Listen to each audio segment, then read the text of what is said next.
성령님께서 이 시간도 우리 가운데 함께해 주시기를 간절히 소망하오며 예수님의 이름으로 축복하며 기도하옵나이다. 아멘.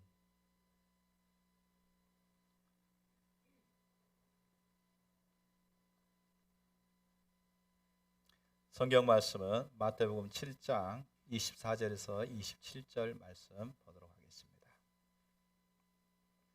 마태복음 7장 24절에서 27절. 우리 한 목소리로 같이 합독하도록 하겠습니다. 마태복음 7장 24절에서 27절입니다.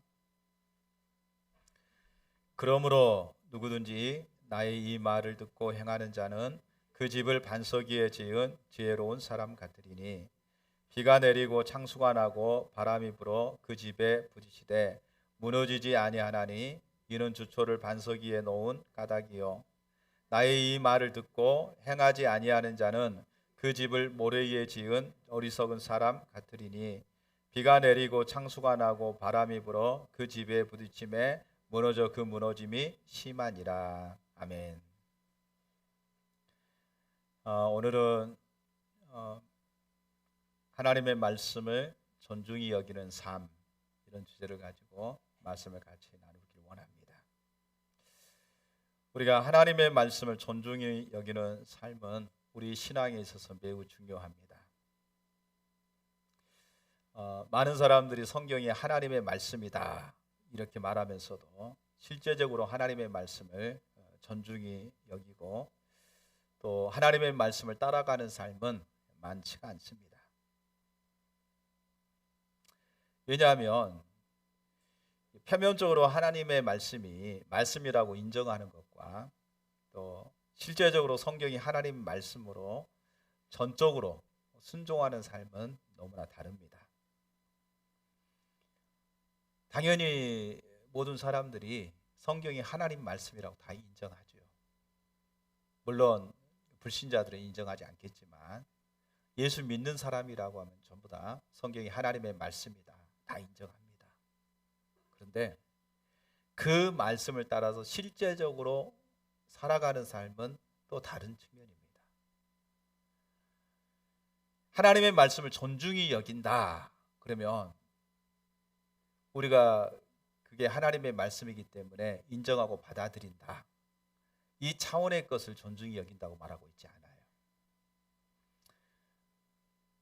성경이 하나님의 말씀이기 때문에 그 말씀이 진리고 그 말씀이 생명인 것을 내가 인정하고 그 말씀을 따라서 내 삶을 조정해서 따라가는 삶을 사는 것이 하나님의 말씀을 존중히 여기는 겁니다.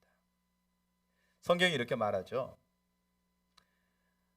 나를 존중히 여기는 자를 내가 존중히 여기고 나를 멸시하는 자를 내가 경멸히 여기겠다 이렇게 말해요. 그러니까 하나님을 존중히 여긴다. 하나님의 말씀을 존중히 여기는 자, 그 자를 하나님께서도 존중히 여기시겠다는 거예요. 그러면 여러분 보세요. 이 말씀이 믿지 않는 자들에게 얘기하는 것이 아니라 하나님의 선민 이스라엘에게 주님이 하고 계신 말씀이에요. 나를 존중히 여긴 자를 내가 존중히 여기겠다. 나를 멸시하는 자를 내가 경멸히 여기겠다. 이거는 하나님의 백성들에게 얘기하는 겁니다. 특별히 하나님의 백성 이렇게 얘기하면 첫 번째 가장 우선적인 게 지도자들에게 얘기하는 거예요. 지도자들. 그러니까 지도자들에게 나를 존중히 여기는 자를 내가 존중히 여기겠다. 나를 멸시하는 자를 내가 경멸히 여기겠다. 이렇게 말하는 거죠. 그 말은 이 말을 하나님께서 하신 의도가 있는 거잖아요. 왜 하나님께서 이스라엘 백성들에게 그렇게 말했겠어요? 그들이 하나님의 말씀을 존중히 여기고 있지 않다는 거죠. 하나님을 존중히 여기고 있지 않기 때문에 하나님께서 이 말씀을 하는 겁니다. 나를 존중히 여기면 나도 너희를 존중히 여기겠다. 그러나 너희가 나를 존중히 여기지 않고 나를 멸시하기 때문에 나도 너희를 경멸히 여기겠다는 거예요. 그러니까 하나님을 존중히 여기는 자리로 돌아오라고 주신 말씀이죠. 존중히 여기는 자리로. 그러면 여러분 우리가 구약 성경을 쭉 이렇게 읽어볼 때에 특별히 이 말씀이 이제 예레미야 시대, 느헤미야 시대 이런 어떤 시대에 주님이 주신 말씀인데, 그들이 하나님의 말씀을 가까이 하고 또 하나님 말씀을 그들이 이렇게 말씀대로 산다고 생각하고 있는 그 시점에 하나님께서 그렇게 말씀하신 거예요. 표면적으로는 하나님의 말씀, 성경이 하나님의 말씀이라고 그들이 인정하고 받아들이지만, 그리고 그들이 하나님 앞에 율법을 지키려고 하는 삶을 살고 있지만, 근데 하나님 봤을 때는 그것은 하나님을 존중히 여기는 자세가 아니라는 것이죠. 인정하고 받아들이고 또 하나님의 말씀을 가까이 하고 또 계속해서 하나님의 말씀을 묵상하는 삶을 살지만, 결론적으로 말씀에 순종하는 자리로 가지 아니하는 것은 하나님의 말씀을 존중히 여기는 삶이 아니라는 겁니다. 오늘 이런 관점에서 보게 될 때에 저도 마찬가지고 여러분도 마찬가지고 오늘날 수많은 그리스도인들이 과연 하나님의 말씀을 존중히 여기면서 살아가고 있는가? 우리가 하나님의 말씀이 생명의 말씀이고 진리의 말씀이기 때문에 그 주님의 말씀에 따라서 내가 살고 있는가? 이 영역에 대해서 우리가 깊이 있게 새해 첫 주일날 같이 한번 살펴보기를 원합니다. 예수님은요, 그러니까 하나님의 말씀을 존중히 여기는 삶, 우리의 모델은 예수님입니다. 예수님 본이 되어주셨어요. 그래서 예수님의 삶 속에서는 예수님이 어떠한 삶을 사셨는가, 말씀 앞에 어떠한 삶을 사셨는가를 우리가 예수님을 통해서 잘 살펴볼 수가 있습니다. 예수님은 말씀을 전하시기 전에 먼저 하나님의 말씀대로 먼저 사셨습니다. 말씀에 의한 삶을 예수님은 사셨어요. 그리고 제자들에게 하나님의 말씀을 전하는 거예요. 어떤 사람들이 이렇게 말합니다. 예수님이 이 땅에 오셔서 하나님의 아들로 이 땅에 오셔서 복음을 전하고 복음을 전할 때에 많은 이적과 표적들이 나타났잖아요. 그리고 수많은 사람들이 그 예수님께 몰려왔습니다. 자, 우리는 이제 이미 그 예수님의 그 놀라운 일들을 생각할 때에 우리는 이미 어떤 결정을 내려놓고 얘기하는 거죠. 예수님이니까 그렇지, 하나님의 아들이시니까 그렇지라고 하는 이미 결론을 내려놓고, 그러니까 많은 사람들이 예수님께 몰려왔지라고 우리는 예측을 한 다음에 말씀을 보는 거예요. 그러나 예수님이 구원자, 하나님의 아들이었기 때문에 사람들이 몰려온 게 아니고요. 예수님은요, 하나님의 말씀대로 사셨기 때문에, 말씀에 합당한 삶을 사셨기 때문에 사람들이 그것을 보고 예수님께 몰려온 겁니다.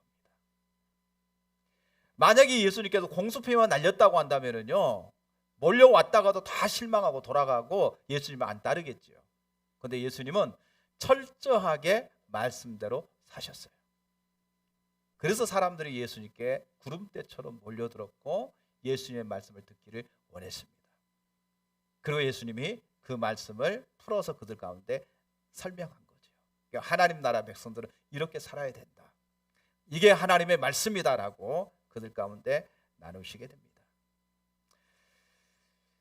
특별히 우리가 마태복음 5장에서 7장을 산상수훈, 상산보훈이라고 얘기합니다. 그리고 그 소두가 바로 팔복에 대해서 얘기하고 있습니다. 특별히 마태복음 5장 19절에 보면 이렇게 말합니다. 그러므로 누구든지 이 계명 중에 지극히 작은 것 하나라도 버리고 또 그같이 사람을 가르치는 자는 천국에서 지극히 작다 일컬음을 받을 것이요, 누구든지 이를 행하며 가르치는 자는 천국에서 크다 일컬음을 받으리라. 자, 누구든지 이 계명 중에 지극히 작은 것 하나라도 버리고, 계명 중에 작은 것 하나라도 버려라, 버리지 말라? 버리지 말라는 거예요. 버리지 말고 그대로 너희가 지켜 행하라는 거죠. 그리고 만약에 어떤 것들은 유리한 것은 받아들이고 좀 자기가 불리한 것은 받아들이지 않고 버려버리는 자들은 천국에서 지극히 작다 일컬음을 받을 것이다. 그러나 누구든지 성경이, 하나님의 계명이 바로 하나님의 말씀이요 진리인 것을 알아서 그 말씀대로 온전히 행하는 자는 천국에서 크다 일컬음을 받을 것이요. 누가 하신 말씀이에요? 빨간 글씨로 되어져 있어요. 빨간 글씨는 누가 해요? 예수님의 말씀이라고. 예수님이 직접 하셨다. 이렇게 빨간 글씨. 여러분들이 신약 성경을 볼 때에 빨간 글씨, 그것은 예수님이 직접 하신 말씀입니다. 예수님이 그렇게 얘기했어요. 하나님의 말씀을 가볍게 여기고 무시하는 자는 천국에서 지극히 작다 일컬음을 받을 것이요. 그 모든 말씀이 하나님의 말씀인 것을 알아서 그 말씀을 내게 가까이 하고 그 말씀대로 사는 자는 천국에서 크다 일컬음을 받을 것이니라. 무슨 말인지 아시겠죠? 아멘. 예. 모르면 또 한 번 가르쳐 줄 수 있어요. 예. 말씀대로 지켜 행하라. 말씀대로 살라. 이렇게 말하고 있는 거죠. 자, 그런데 그때 당시에 서기관과 바리새인들은 어떤 삶을 살았느냐 하면 마태복음 23장 3절에 예수님이 이렇게 말합니다. 그러므로 무엇이든지 그들이 말하는 바는 행하고 지키되 그들이 하는 행위는 본받지 말라. 그들은 말만 하고 행하지 아니한다. 자, 종교 지도자들 누구보다도 경건하고 의롭다고 생각하는 서기관과 바리새인들은 말만 하고 행하지 않았어요. 그러면 그들로부터 들었던 모든 사람들도 이하 동문입니다. 똑같이 말만 하고 행하지 않는 삶을 산 거죠. 자, 그래서 예수님께서 마태복음 7장 24절에서 27절에 보니까 이렇게 말합니다. 그러니까 산상순의 마지막 결론적인 부분이 7장 24절에서 27절 말씀이에요. 우리 너무나 잘 아는 말씀이죠. 그러므로 누구든지 나의 이 말을 듣고 행하는 자는, 자, 누구든지 나의 이 말을 듣고 행하는 자, 그러면 나의 이 말 할 때 5장부터 7장을 통틀어서 얘기하고 있는 거예요. 통틀어서. 그래서 이 말을 듣고 행하는 자는 그 집을 반석 위에 지은 지혜로운 사람 같으리니 비가 내리고 창수가 나고 바람이 불어 그 집에 부딪히되 무너지지 아니하나니 이런 주초를 반석 위에 놓은 영가닥이요. 나의 이 말을 듣고 행하지 아니하는 자는 그 집을 모래 위에 지은 어리석은 사람 같으리니 비가 내리고 창수가 나고 바람이 불어 그 집에 부딪힘에 무너져 그 무너짐이 심하니라. 나의 이 말을 듣고 행하는 자, 듣는 것으로 그치지 않죠? 듣고 행하는 자는 반석 위에다가 집을 지은 지혜로운 사람과 같다. 나의 이 말을 듣고 행하지 아니하는 자는 어리석은 사람 같다. 다시 말하면 모래에다 집을 지은 어리석은 사람과 같다.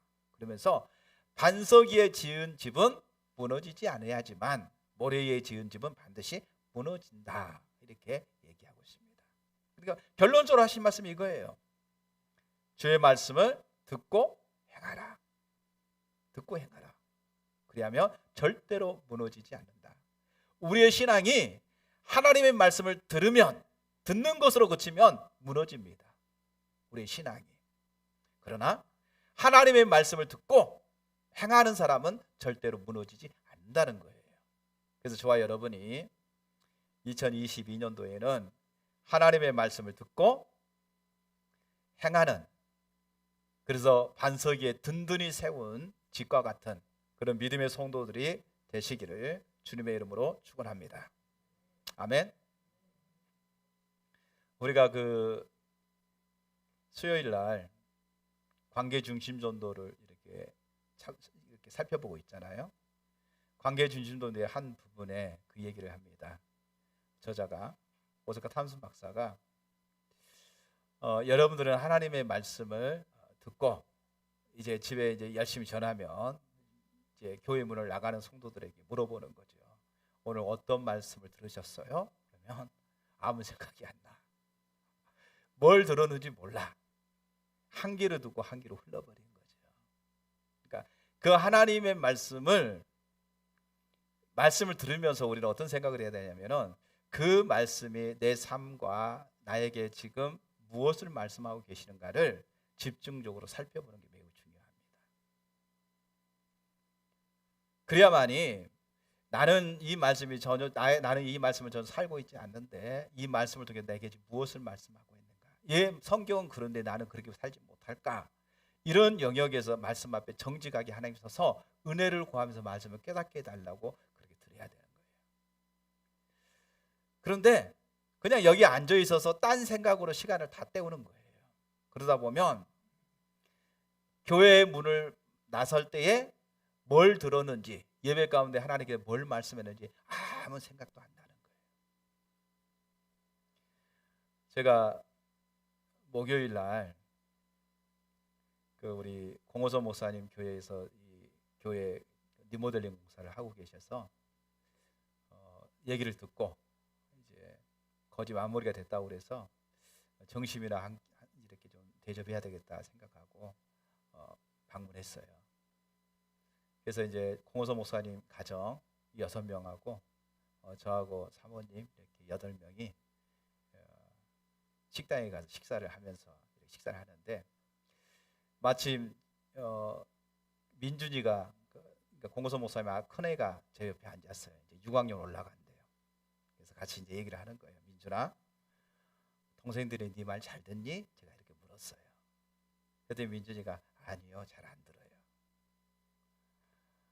그래서 이제 공호서 목사님이 제 앞에 앉아 계시는데 이런 거죠. 왜 동생들이 네 말을 안 듣는 것 같아? 이렇게 이제 물었어요. 그랬더니 아니 그 전에 제가 이제 얘기했죠. 그래, 그럼 누가 말을 제일 잘 들어? 그랬더니 막내. 4살짜리 막내가 제일 잘 듣는데 곧바로 즉시 형의 말에 순종한대. 그래서 제일 이쁘대. 그럼 누가 제일 안 듣니? 했더니 그 밑에 둘째, 그 다음에 셋째가 말을 안 듣는데. 그러면서 그 애가 설명을 하는 거예요. 둘째는 자기가 말하면 한 귀로 듣고 한 귀로 흘러버리는 것 같대. 그래서 자기한테 대항을 한대. 이제 옆 테이블에 앉아 있는 둘째가 또 이제 엄마랑 또 사모님이랑 앉아서 얘기하는 것 같아요. 근데 형이 자기를 때린대. 자기가 힘이 약해서 형을 못 이긴대. 서로 거리에 대항하는 그런 모습이 있는 거죠. 그러면서 이제 셋째에 대해서 얘기하는 거예요. 셋째는 딸인데 유일하게 이제 공씨잖아요. 이름이 주희예요. 제가 공주라고 불러요. 근데 그 셋째에 대해 물어보는 거예요. 이게 물어보면 셋째는 어떠니? 물어봤더니 셋째는 반응이 늦대. 한 5분 지나서야 반응을 한대. 둘째보다 낫다는 거예요. 그래도 반응을 하는데 둘째는 아예 반응이 없다는 거예요. 그래서 이제 아빠가 물어보는 거죠. 아빠가. 제가 또 다시 물었어요. 그러면 둘째가 이름이 뭐죠? 대영이. 대영입니다. 대영인데 그러면 대영이는 동생들이 대영이 말은 잘 듣는 것 같니? 물어봤더니 잘 듣는 것 같아. 대영이 말이 잘 듣는데 왜 그러니? 대영이는 그들하고 똑같은 높이에서 놀아준대. 그러니까 동생들이 대영이 말은 잘 듣는데 근데 자기 말은 안 듣는데. 자, 이게 뭐냐면요 그겁니다. 같이 놀아주니까 얘들도 그 마음을 알잖아요. 아니까 따라와요. 근데 큰애는 의무적으로만 자기는 그래. 자기는 그냥 보편적으로 의무적으로만 그냥 동생들 귀찮은데 보라고 엄마 아빠가 돌보라고 그러니까 돌보는 시기지 아이들하고 눈높이에서 같이 깊이 있게 놀아주지 않으니까 동생들도 아는 거야. 근데 막내는 살기 위해서 눈치가 빠른 거고 둘째 셋째는 오빠 말을 그냥 한 귀로 듣고 한 귀로 흘리는 거야. 이처럼 예수님이 이 땅에 사실 때 철저하게 하나님의 말씀대로 사셨어요. 그러니까 사람들이 그 예수님을 따르는 겁니다. 말씀대로 살았기 때문에 많은 사람들이 예수님께 온 거예요. 만약에 예수님께서 그렇게 안 사셨다고 한다면요 안 따랐겠죠. 여러분 종교 지도자들 바리새인과 서기관들이 하나님의 말씀을 증거했어요. 증거있는 사람들이 바리새인과 서기관들의 말을 듣고 그들이 행하지 않잖아요. 그러니까 그들도 안 행한 거예요. 그러니까 말씀대로 안 사는 거예요. 다 알아요. 이론으로 하고 있는지 실제로 그렇게 살아가고 있는지 다 안다는 것이죠. 저도 설교를 하면서도 이론으로 할 때가 참 많아요. 실제로 그렇게 살지 못하면서 할 때도 많습니다. 중요한 것은 우리가 성경이 하나님의 말씀이고 진리요 생명이라고 한다면 우리가 그 말씀 앞에 씨름하면서 고민하면서 하나님의 은혜를 구하고 하나님의 도우심을 구하는 삶을 살기를 열망해야 된다는 거예요. 예수님이 우리의 모델이신데 예수님은 그렇게 삶을 사셨어요. 제가 오늘 간단하게 예수님이 실제적으로 하나님의 말씀 앞에 어떻게 반응했는지 이런 부분들을 간략하게 여러분과 같이 나누면서 우리가 어떻게 해야 될 것인가 결단하고 하나님 앞에 결단하는 시간들을 좀 가졌으면 좋겠습니다. 자, 예수님이 사신 말씀에 의한 삶, 예수님은 이 땅에 철저하게 하나님의 말씀에 의한 삶을 사셨어요. 그래서 성경은 이렇게 말합니다. 예수님은 성경대로 이 땅에 오셨고요, 성경대로 예수님이 고난을 받으셨고요, 성경대로 십자가에 죽으셨고요, 성경대로 부활하셨고요, 성경대로 성천하셨습니다. 이제 성경대로 다시 오실 것입니다. 아멘.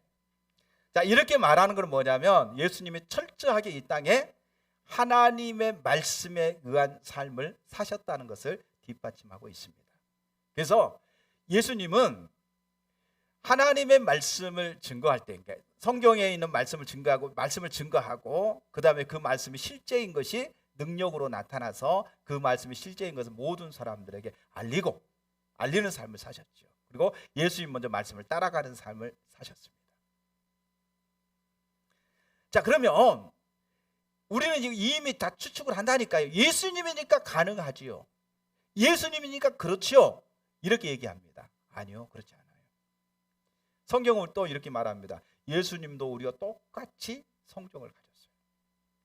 육신의 몸을 가졌어요. 그래서 예수님도 많은 고난과 어려움을 친히 겪으셨다라고 얘기하고 있습니다. 예수님도.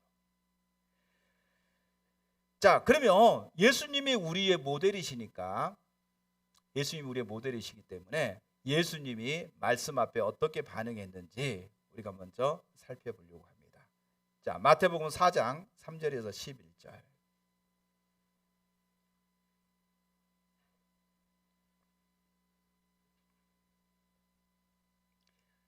시험하는 자가 예수께 나와서 이르되 네가 만일 하나님의 아들이거든 명하여 이 돌들로 떡덩이가 되게 하라. 예수께서 대답하여 이르시되 기록되었으되 사람이 떡으로만 살 것이 아니요 하나님의 입에서부터 나오는 모든 말씀으로 살 것이라 하였느니라 하시니, 이에 마귀가 예수를 거룩한 성으로 데려다가 성전 꼭대기에 세우고 이르되 네가 만일 하나님의 아들이거든 뛰어내리라 기록되었으되 그가 너를 위하여 그의 사자들을 명하시리니 그들의 손으로 너를 받들어 발이 돌에 부딪히지 않게 하리로다 하였느니라. 예수께서 이르시되 또 기록하였으되 주 너의 하나님을 시험하지 말라 하였느니라 하시니, 마귀가 또 그를 데리고 지극히 높은 산으로 가서 천하 만국과 그 영광을 보여 이르되 만일 네가 엎드려 경배하면 이 모든 것을 내게 주리라. 이 예수께서 말씀하시되 사단아 물러가라. 기록되었으되 주 너의 하나님께 경배하고 다만 그를 섬기라 하였느니라. 이에 마귀는 예수를 떠나고 천사들이 나와서 수중드니라. 아멘. 자, 이것은 예수님께서 40일을 금식하신 후에 시험하는 자가 예수님을 데리고 와서 예수님을 시험하는 장면에 대해서 나옵니다. 두 번째 시험이 뭐냐면 높은 성전 꼭대기로 데려가서 예수님께 이렇게 말하죠. 5절 이하에 보니까 이에 마귀가 예수를 거룩한 성으로 데려다가 성전 꼭대기에 세우고 이르되 네가 만일 하나님의 아들이거든 뛰어내리라 기록되었으되라고, 그러니까 네가 만일 하나님의 아들이거든 뛰어내리라, 이렇게 사단이 유혹을 합니다. 그러면서 기록되었으되, 이것은 뭘 인용하고 있는 거죠? 성경을 인용하고 있는 것이죠. 자, 기록되었으되 그가 너를 위하여 그의 사자들을 명하시리니 그들이 손으로 너를 받들어 발이 돌에 부딪히지 않게 하리로다 하였느니라. 자, 사단이 지금 뭘 인용해서 지금 하고 있는 거예요? 하나님의 말씀, 성경을 인용해서 지금 예수님을 시험하는 겁니다.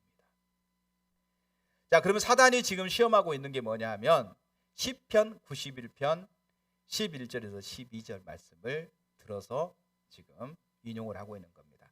그가 너를 위하여 그의 천사들을 명령하사 내 모든 길에서 너를 지키게 하심이라. 그들이 그들의 손으로 너를 붙들어 발이 돌에 부딪히지 아니하게 하리로다. 자, 시편 91편 11절에서 12절은 내 모든 길에서 이렇게 말하고 있잖아요. 내 모든 길은 뭐냐면 너의 모든 인생길에 우리 가운데 하나님이 너를 지켜주실 것이다. 너를 붙들어 주실 것이다.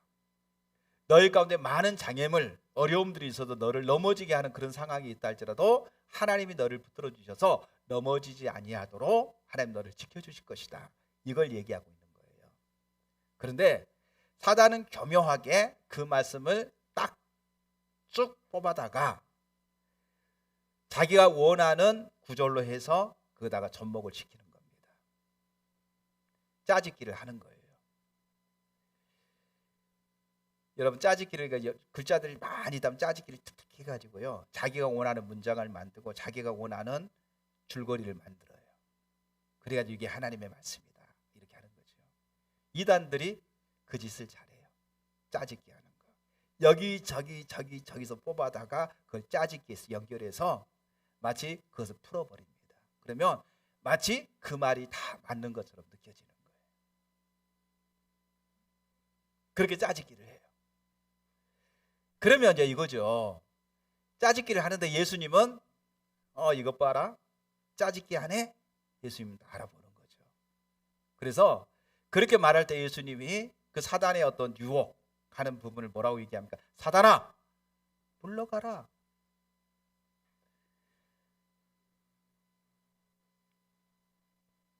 사단을 물리친단 말이죠. 주 너희 하나님을 시험하지 말라. 시험이라고 하는 사실을 아는 거죠. 그래서 사단을 물리쳐요. 근데 문제는 뭐냐 하면은요, 예수님이 그렇게 사단의 시험을, 유혹을 이길 수 있었던 것은 뭐냐 하면은 예수님이 하나님의 말씀을 깊이 알았기 때문에 가능했어요. 깊이 알았기 때문에. 하나님의 말씀을 우리가 깊이 알지 못하면은요, 그런 어떤 사단의 유혹이나 시험이나 어려운 환경이 찾아오면은요, 타협을 하게 됩니다.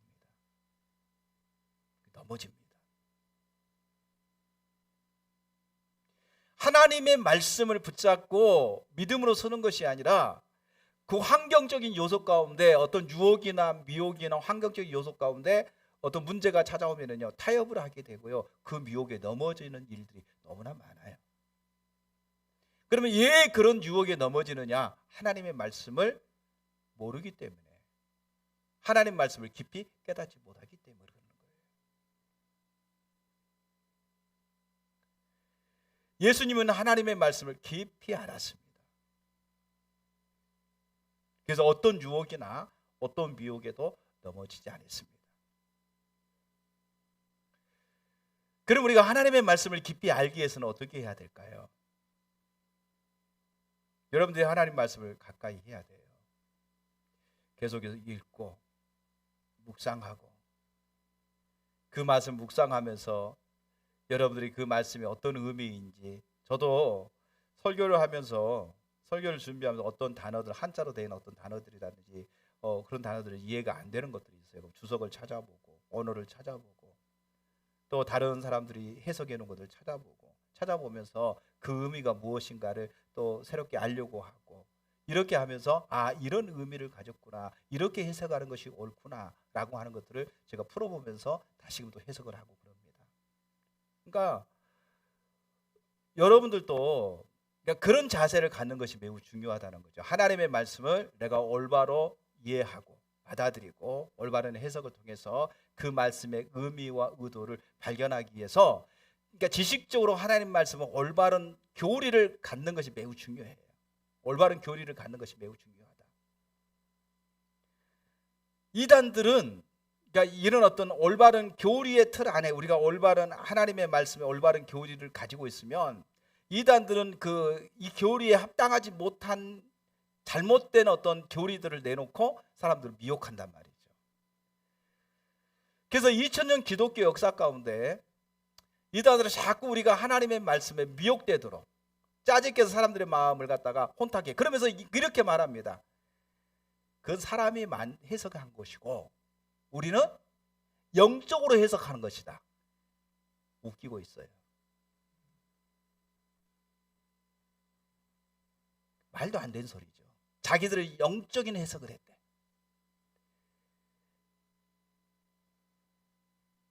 그래서 엉뚱하게 자기의 입맛에 맞게 해석을 하는 거예요. 그래서 사람들을 미혹하는 겁니다. 코에다 고우면 코골이가 되고요, 귀에다 걸면 귀걸이가 되고요, 뭐 배꼽에다 하면은 배꼽거리가 되는 거고요. 자기 마음대로 맞게 해석해서 짜집게서 그것이 옳다고 이렇게 주장을 해요. 그래서 하나님의 말씀에 대한 우리가 올바른 교리를 갖는 것, 올바른 가치관을 갖는 것이 매우 중요해요. 특별히 여러분들이 우리가 십자가 복음만 열심히 여러분들이 공부해도요, 성경을 올바로 볼 수 있는 관점이 생겨요. 십자가 복음만 우리가 올바로 전체적으로 나와 있는 내용들을 쭉 살펴보고 이해만 해도요, 하나님과 이런 관계를 맺고 하나님과 관계 안에서 우리가 어떤 믿음, 어떤 성령의 역사, 또 어떻게 우리가 하나님의 은혜 가운데 나가야 되는지, 어떤 사역을 해야 되는지 이게 전체적으로 보여져요. 그래서 여러분 이런 공부를 하는 것이 매우 중요합니다. 그런데 우리가 올바른 교리를 가졌다고 해서 하나님 말씀을 깊이 아는 것은 아닙니다. 아니에요. 그러니까 하나님의 말씀을 우리가 깊이 알기 위해서는 그 말씀을 가지고 하나님 앞에 고민하면서 기도하면서 성령님의 인도하심을 따라서 하나님의 뜻을 깨닫기를 간절히 구하고 열망하는 자리로 가야 돼요.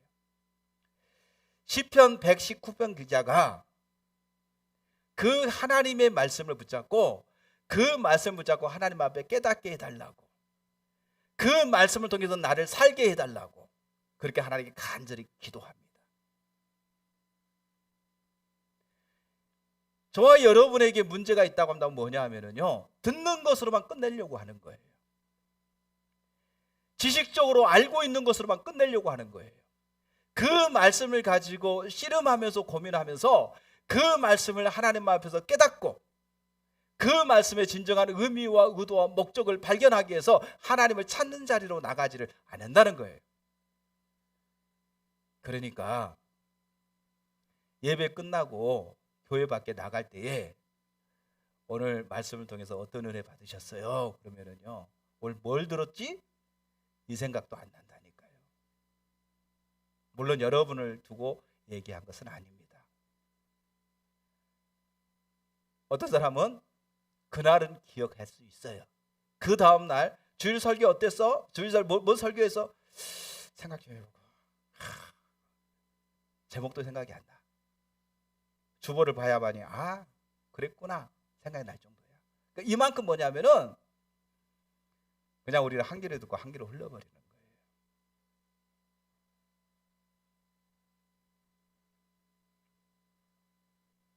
하나님의 말씀을 적어도 여러분들이 뭐 예를 들어서 새벽도 있고 주일도 있고, 요즘은 주일 오후 예배는 지금 안 드리고 있으니까 주일 예배 한 번이잖아요. 또 수요 예배. 자, 설교한다고 해봤자 딱 간단합니다. 수요 예배, 그 다음에 주일 예배, 그 다음에 새벽 예배. 그런데 이렇게 주일 설교 이렇게 듣고 가서 한 주간 동안 어떤 생각을 가지고 살아가는지 잘 모르겠어요. 그 말씀을 계속해서 묵상하면서 그 말씀을 가지고 고민하고 씨름하면서 그 말씀을 내 삶 속에 적용해 보면서 나는 지금 어떤 삶을 살고 있는가, 내가 그 삶을 살고 있지 못하면 하나님 앞에 무릎 꿇고 기도하면서 하나님의 은혜를 구하면서 주님 비춰주세요, 깨닫게 해주세요, 그리고 그 삶의 자리로 나갈 수 있도록 은혜를 부어주세요, 이렇게 갈망하고 찾는 그런 삶을 이렇게 살아야 말씀을 계속 읊조리게 되는 거거든요. 하나님의 말씀을 계속해서 읊조린다는 말이 고민하면서 계속해서 입으로 이게 읊조린 게 아니잖아요. 마음속에 계속해서 생각한다는 소리잖아요.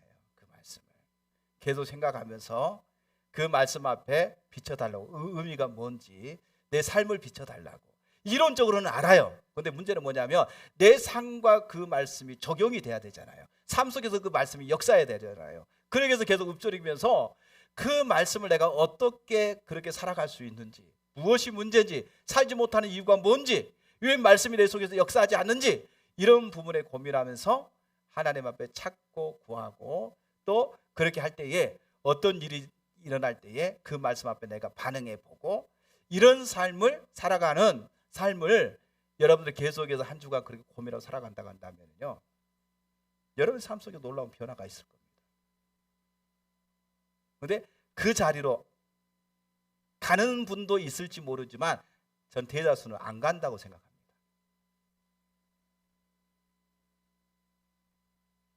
그러니까 주님과의 만남이 없는 거죠. 주님과의 기쁜 교제의 자리로 나가지 못하는 거예요. 여러분, 주일날 설교가요 인터넷에 올라와요. 그죠?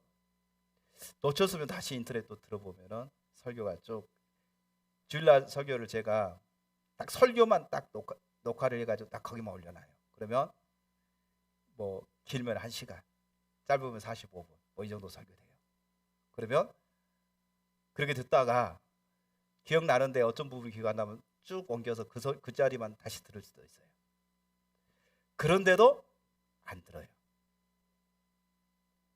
그냥 한 귀로 듣고 한 귀로 흘러버리고 그렇게 살아가요. 누가 그렇게 살아요? 예, 내가 그렇게 살아요. 우리가 그렇게 살아요. 그러니까 하나님의 말씀을 깊이 알 수 있는 거예요, 깊이 알지 못하는 거예요? 이론적으로 안다니까요. 근데 문제는 뭐냐면 현실 속에, 삶 속에서 그 말씀이 우리 부딪힐 때에 그 말씀이 전혀 우리에게 영향력을 주지 못해요.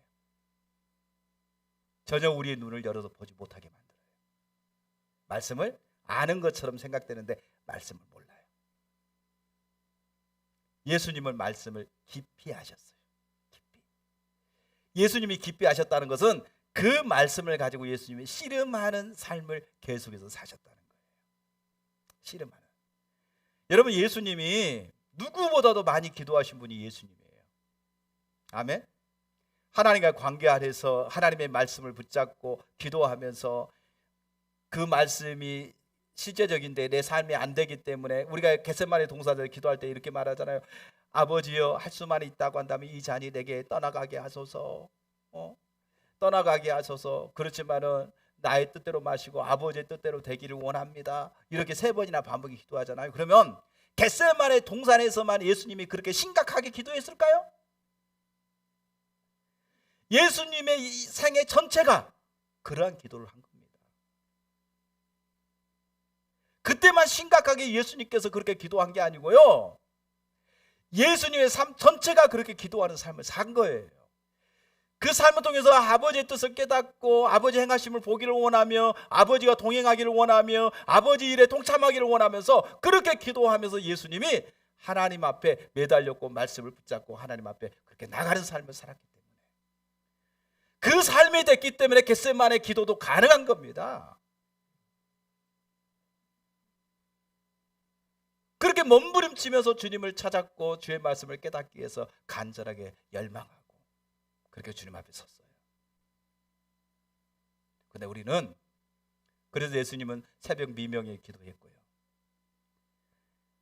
저녁 늦게 기도하셨고요, 사역이 끝난 다음에 기도하셨고요, 금식하면서 기도하셨고요, 작정해서 기도하시고요, 산에 올라가 기도하시고요. 예수님 많이 기도하셨어요. 말씀을 붙잡고 기도하셨어요.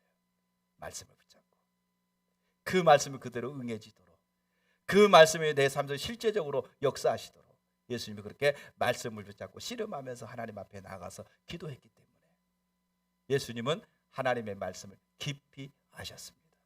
그리고 그런 문제가 닥칠 때 금방 분별해서 깨달아서 주 너희 하나님을 시험하지 말라. 사람이 떡으로만 살 것이 아니요 하나님 입에서 나오는 모든 말씀으로 말미암아 사느니라. 사단의 시험을 물리칠 수 있었어요.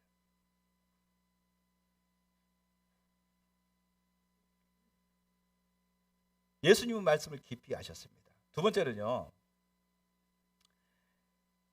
예수님은 하나님의 말씀 앞에 자기 인생을 거셨어요. 삶을 거셨어요. 예수님의 세 번째 시험이 바로 높은 산꼭대기로 예수님을 데려가서 천하만국을 다 보여줍니다. 그래서 사단이 이렇게 말합니다. 네가 내게 엎드려 경배하며 이 모든 것을 다 너에게 주겠다.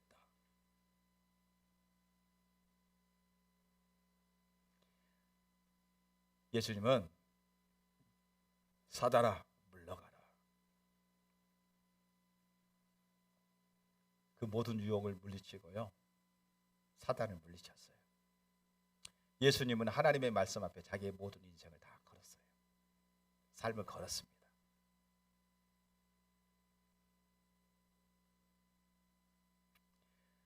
주님을 걸고 말씀 앞에 자기 인생을 다 걸고 주님을 따라갔기 때문에 주님이 예수님과 함께 하셨고요, 하나님이 예수님과 함께 하셨고요, 또 성령님의 뒷받침되는 역사가 주어졌습니다. 요한복음 6장에 보게 되면 오병이어 기적 이후에 또 어제 오병이어 역사에 동참했던 많은 사람들이 예수님께 몰려옵니다. 몰려와서 너무나 반가워서 인사를 하죠. 그때 예수님이 그들을 향해서 이렇게 말합니다. 너희가 내게 온 까닭은 표적을 본 까닭이 아니요 떡을 먹고 배부른 까닭이다. 그러면서 예수님이 바로 생명의 떡이라고 하는 사실을 그들 가운데 증거합니다. 내가 곧 생명의 떡이다. 내 살을 먹고 내 피를 마시지 아니하면 아버지께 합당하지 아니하다. 이렇게 말했더니 어제 오병이어의 기적을 경험했던 수많은 사람들, 또 예수님을 통해서 놀라운 표적을 보고 또 놀라운 예수님을 왕사물려고 했던 수많은 사람들이 전부 다 도망가 버렸어요. 그리고 다시는 예수님과 함께하지 않더라. 성경은 이렇게 얘기합니다. 자, 예수님이 제자들에게 묻습니다. 너희도 갈래? 이렇게 묻죠. 예수님이 제자들이 뭐랍니까? 생명의 말씀이 여기 있는데 우리가 어디로 가겠습니까? 생명의 말씀이 여기 있는데 우리가 어디로 가겠습니까? 예수님의 제자들은요, 예수님을 통해서 뭘 발견했냐? 생명의 말씀을 발견했어요.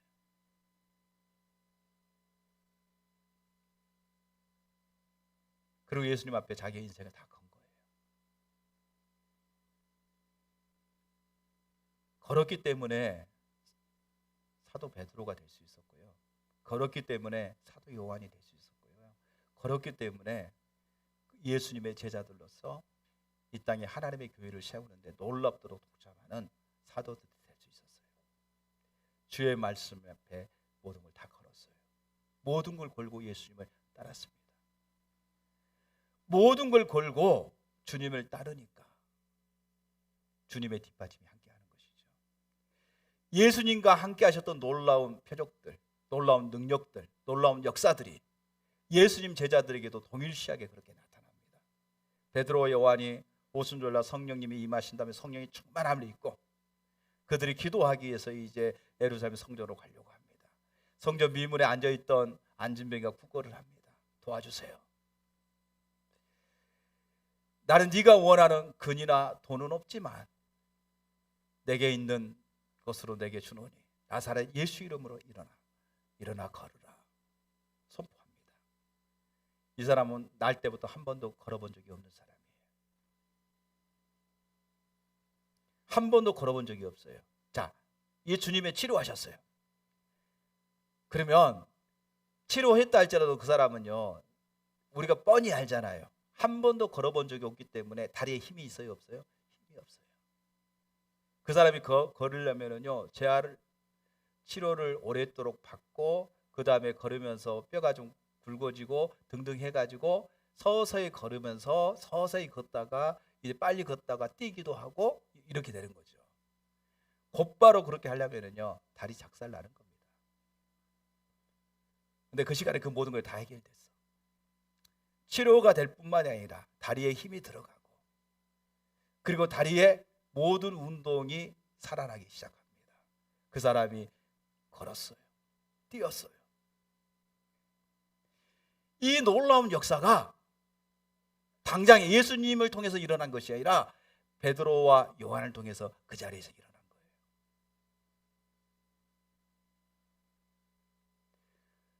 아, 예수님의 제자들이니까 그 놀라운 성령의 역사가 나타났구나. 아니요. 그들은 주님의 말씀 앞에, 주님 앞에 자기 인생을 다 걸었어요. 주님을 걸고 주님을 따라갔어요.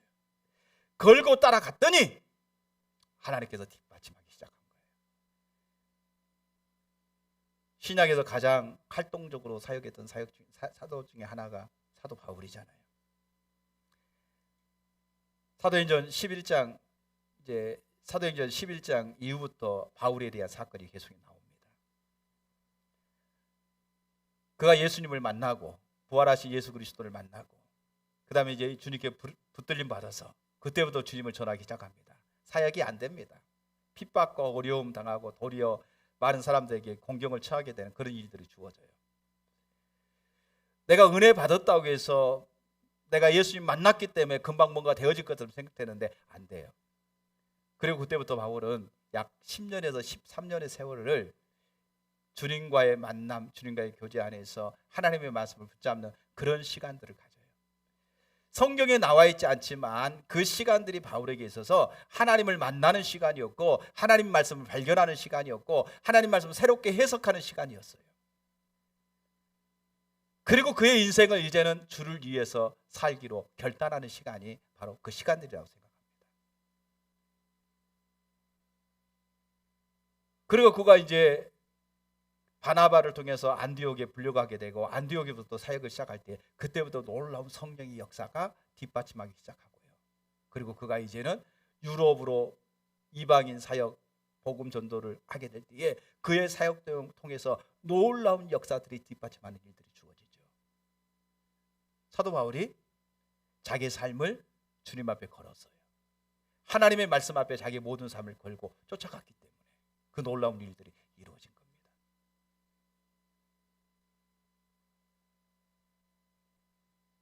담대하고 여러분 하나님의 말씀을 발견하니까요. 하나님의 말씀 주님이 우리가 믿는 그 주님이 얼마나 아름답고 존귀하고 귀하고 얼마나 크신 분인가. 그 주님의 말씀을 믿고 쫓아가고 그 주님을 따라가는 삶이 얼마나 복된 삶인가. 얼마나 행복한 삶인가. 이게 명확하게 바울에게 보여지니까요. 다른 데로 눈을 돌릴 수가 없는 거예요. 그 주를 위해서 내가 고난을 당하고 핍박을 당하고 능욕을 당해도 그 주를 위해서 당하는 삶이 행복한 삶인 거예요.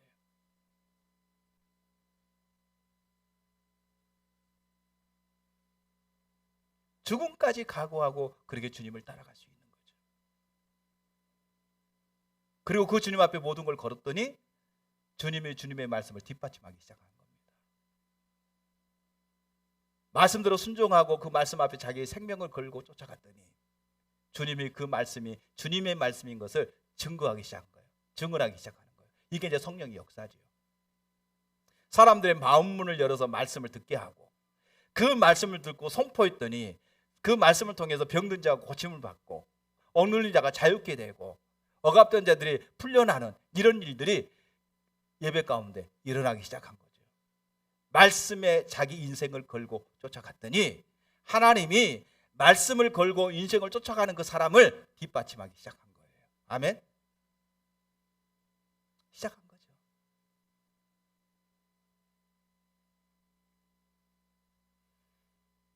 그러니까 바울을 통해서 놀라운 역사가 주어지고요.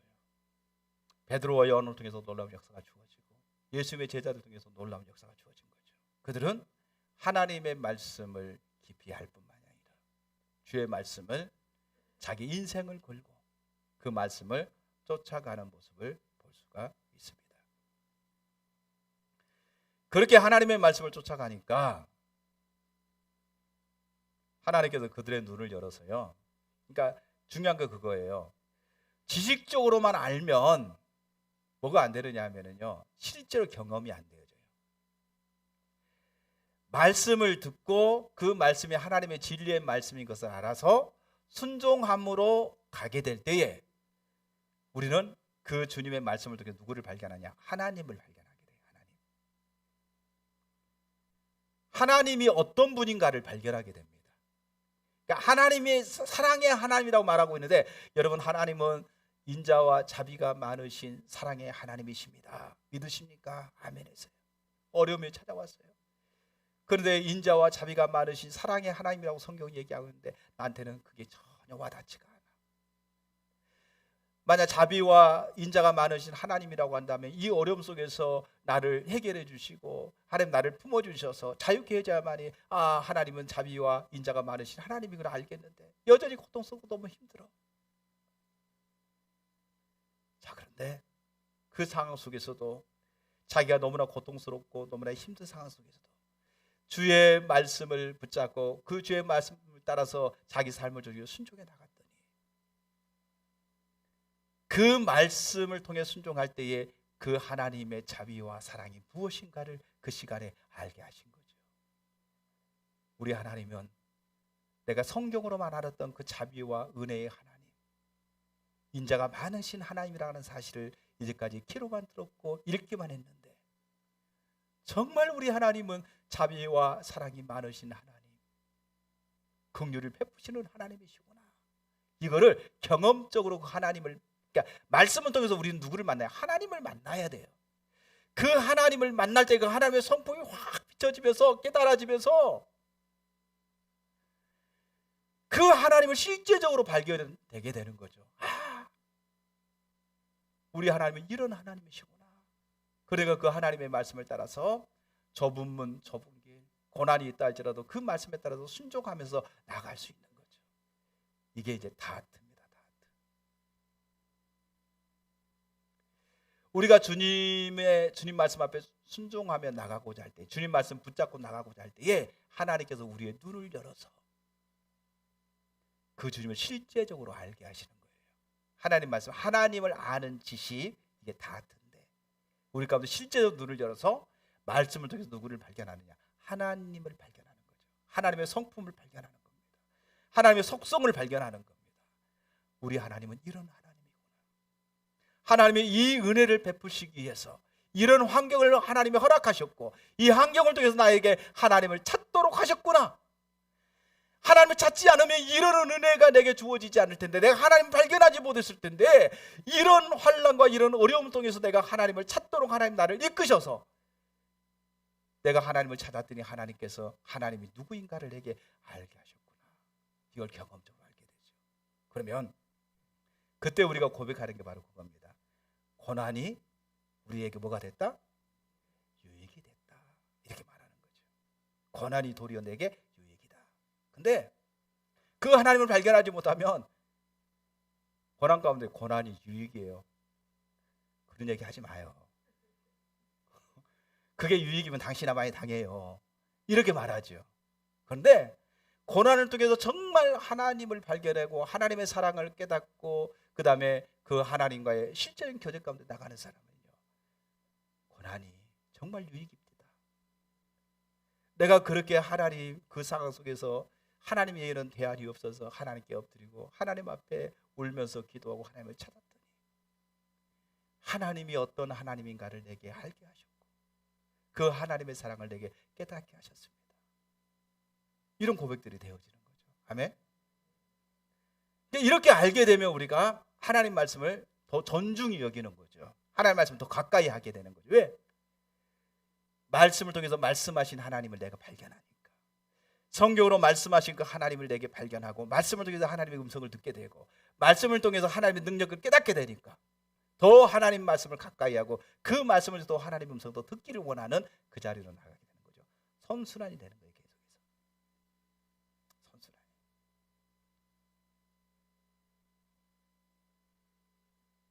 여러분, 그처럼 우리가 예수님은 하나님의 말씀을 깊이 아셨을 뿐만이 아니라 예수님은 그 하나님의 말씀에 자기 인생을 다 거셨어요. 전부를 다해서 하나님의 말씀에 순종하며 나가셨어요.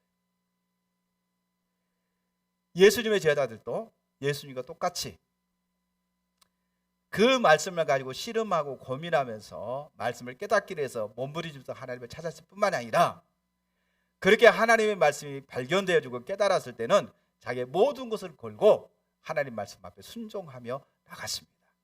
그랬더니 그 말씀이 진짜인 것을 누가 증언해요? 성령님이 증언해요. 성령님이. 아멘. 성령님이 증언해요. 성령님이. 그러니까 내 자신은 하나님의 은혜 가운데 그 말씀이 진짜인 걸 알기 때문에 모든 걸 걸고 가요. 그런데 다른 사람들은 내가 그렇게 걸고 가면 성령 하나님이 직접 자기 말씀이 진리의 말씀인 것을, 생명의 말씀인 것을 하나님이 증언을 해요. 그래서 다른 사람들이 야, 진짜 하나님이 살아계시구나, 하나님이 저들과 함께하고 계시구나, 이걸 알고 그들이 주께로 돌아오는 일들이 주어진단 말이죠.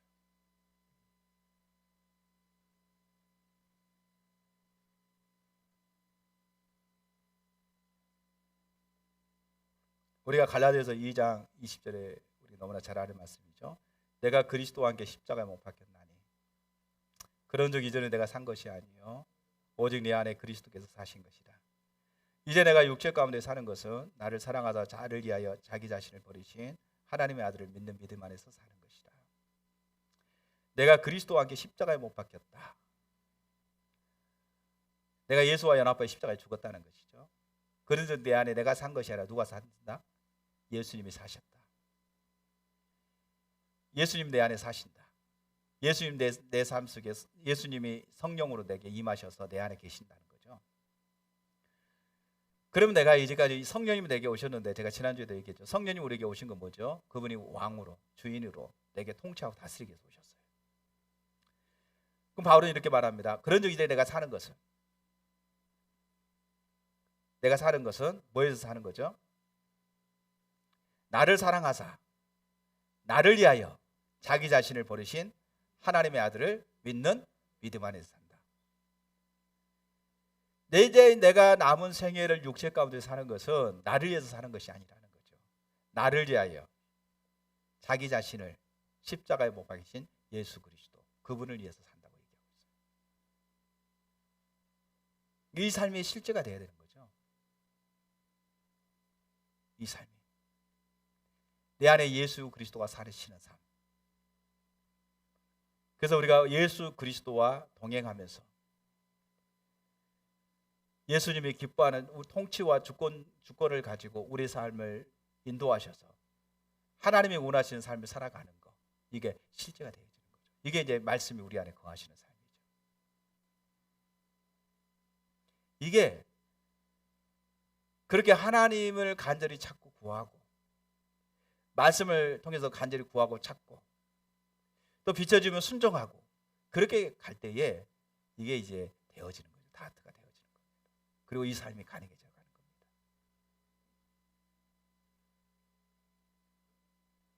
한 가지만 살펴보고 마치겠습니다. 하나님의 말씀을 우리 가운데 비춰주기 위해서는요, 매우 중요한 영역이 뭐냐면 하나님의 말씀 앞에 떠는 자세입니다. 이사야 66장 2절에 이렇게 말합니다. 나 여호와가 말하노라. 내 손이 이 모든 것을 지었으므로 그들이 생겼느니라. 무릇 마음이 가난하고 심령이 통회하고 내 말을 듣고 떠는 자, 그 사람을 내가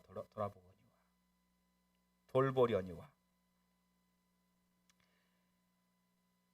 하나님이 말씀하시는데 내 손이 이 모든 것을 지었으므로 그들이 생겼다. 하나님이 창조하셨다고 얘기하고 있어요. 그래서 하나님은 어떤 사람을 돌보느냐? 마음이 가난하고 심령이 통회하며 내 말로 인하여 떠는 자, 그 사람을 하나님 돌보시겠다고 얘기하고 있어요. 마음이 가난하고 심령이 통회하며 하나님의 말씀으로 인하여 떠는 자, 그 사람을 하나님 돌보신다. 하나님의 말씀으로 인하여 떠는 자, 말씀 앞에 정직하게 대면하며 하나님의 은혜를 구하는 자, 그 자를 하나님이 돌보신다고 얘기하고 있습니다. 2022년 우리가 새해 밝았습니다. 이제껏 어떻게 살았던 것, 이젠 다 이제 우리가 합당하지 못한 부분은 이제 회개하고 돌이키고, 이제까지 어떻게 살았던 것은 미련 갖지 맙시다. 이제 앞으로 살아갈 길을 생각해 봅시다. 우리가 한 해 동안 정말 하나님의 말씀 앞에 떠는 자, 하나님의 말씀이 진리요 생명이기 때문에 그 말씀 앞에 정직하게 대면하고, 그 말씀을 통해서 내가 주님을 더 발견하고 더 주님과의 깊은 교제의 자리로 나갈 수 있도록 내가 말씀 앞에 어떻게 설 것인가, 여러분들이 결단이 필요합니다. 그리고 몸부림이 필요합니다. 오전에 이제 많은 분들이 모였는데 결단하라고 했더니 거의 4분의 3이 다 일어나서 결단을 하더라고요. 물론 결단할 수 있는 것도 하나님의 은혜라고 생각합니다. 그런데 결단하는 것을 실제적으로 살아가기 위해서는 주님의 은혜가 없이는 불가능합니다. 지속적인 주님을 구하고 주님의 은혜가 부어질 때에 또 우리가 잠깐 넘어지지만 다시 일어나서 그 길로 갈 수가 있습니다. 여러분들도 말씀을 듣고 결단해야 됩니다. 한 귀로 듣고 한 귀로 흘러버리고 그냥 대충 그냥 습관적인 신앙생활을 할 것인가, 아니면 하나님의 말씀 앞에 떠는 자세를 가지고 그 하나님의 말씀을 내가 깊이 알기를 열망하고 그 말씀을 따라서 내 삶을 걸고 쫓아가는 삶을 살 것인지 여러분들이 결단할 수 있기를 바랍니다. 그래서 저도 결단할 겁니다. 2022년도에는 정말 하나님이 우리 가운데 함께 하셨다. 정말 하나님의 말씀을 쫓아갔더니 하나님의 말씀대로 이루셨다. 그래 하나님의 생명의 역사가 우리 가운데 뒷받침했다. 이렇게 나누고 다른 사람들에게도 증거할 수 있는 그런 한 해가 될 수 있기를 주님의 이름으로 축원합니다. 찬양하고 기도하겠습니다.